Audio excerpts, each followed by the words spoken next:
Bhimavaram DSP Jayasurya విపరీతమైనటువంటి అవినీతికి పాల్పడుతున్నాడు. ముఖ్యంగా ఆయన కొందరి దగ్గర డబ్బులు తీసుకుని పేకాట శిబిరాల్ని, ముఖ్యంగా ఆయన అవినీతికి అలవాటు పడిపోవడం వల్ల పశ్చిమ గోదావరి జిల్లా మొత్తం కూడా పేకాట శిబిరాలు, అలాగే కోడి పందాలు, ఇవి కాకుండా అనేక రకమైనటువంటి ఇల్లీగల్ పనులు ఎక్కువైపోతున్నాయి, సివిల్ దందాలు ఎక్కువైపోతున్నాయి. అందులో డిఎస్పి తలదూర్చి కూటమి నేతల పేర్లు ఉపయోగించి సెటిల్మెంట్లు చేసుకుని అక్కడ కొంతమందికి అనుకూలంగా, అంటే తప్ప ఒప్ప కాదు, ఎవరు డబ్బులు ఇస్తారో వాడి వైపే నిల్చుంటూ అవినీతికి పాల్పడుతున్నాడు అంటూ గత కొంతకాలంగా పవన్ కళ్యాణ్ వరకు ఈ ఫిర్యాదులు అయితే వచ్చాయి.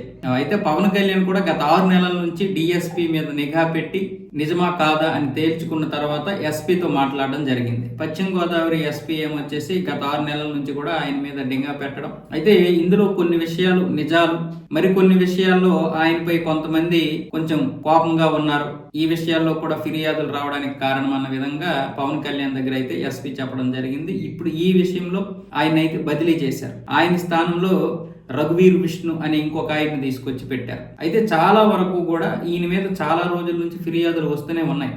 డిఎస్పి జయసూర్య మీద చాలా రోజులుగా ఫిర్యాదులు వస్తున్నాయి. ఇప్పుడు పవన్ కళ్యాణ్ ఈయనైతే బదిలీ చేయించారు. అయితే అసెంబ్లీ స్పీకర్ ఉన్నారు కదా రఘురామకృష్ణరాజు, ఆయన ఏమంటున్నారంటే అతడు చాలా కఠినంగా ఉంటున్నాడు, చాలా మంచిగా ఉంటున్నాడు, తన డ్యూటీ తను చేసుకుంటున్నాడు, బహుశా అందుకనేమో చాలా మంది ఫిర్యాదులు చేస్తున్నారు, నాకు వచ్చినటువంటి ఇన్ఫర్మేషన్ మేరకు అలా అనిపిస్తుందని పవన్ కళ్యాణ్ తో రఘురామకృష్ణరాజు అయితే చెప్పాడు. కానీ పవన్ కళ్యాణ్ కూడా స్వతహాగా ఆయన టీంతో కొంత నిఘా అయితే పెట్టించాడు. అందువల్ల ఈ బదిలీ చేసామని చెప్తున్నాడు. వాస్తవంగా పవన్ కళ్యాణ్ ఏది కూడా వెంటనే నిర్ణయం తీసుకోడు.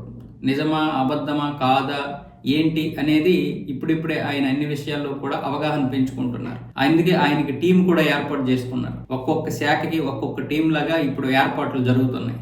దాని ప్రకారం ఎవరి మీదైనా వేయటనే కాదు, ఏదైనా ఒక తప్పు జరిగింది, లేకపోతే పలానా దగ్గర ప్రభుత్వ పరిపాలన బాగోలేదు, ప్రభుత్వ పరిపాలన బాగుంది, బాగుంటే ఎందుకు బాగుంది, బాగోలేకపోతే ఏం బాగోలేదు అన్న విషయాలు కూడా ఆయన ప్రతిదీ కూడా తీసుకొస్తున్నారు. ముఖ్యంగా రాష్ట్రంలో అన్ని జిల్లాల్లో కూడా రోడ్ల వ్యవస్థ ఎక్కడెక్కడ బాగోలేదు అన్నది ఒక టీం చెప్తుంటే ఆ టీం ప్రకారం ఆయన రోడ్లు ఇప్పుడు ఏర్పాట్లు చేస్తున్నారు. చంద్రబాబు నాయుడు మీద కూడా ఒత్తిడి తీసుకొచ్చి మరీ రోడ్లు కూడా వేపిస్తున్నట్లుగా తెలుస్తుంది.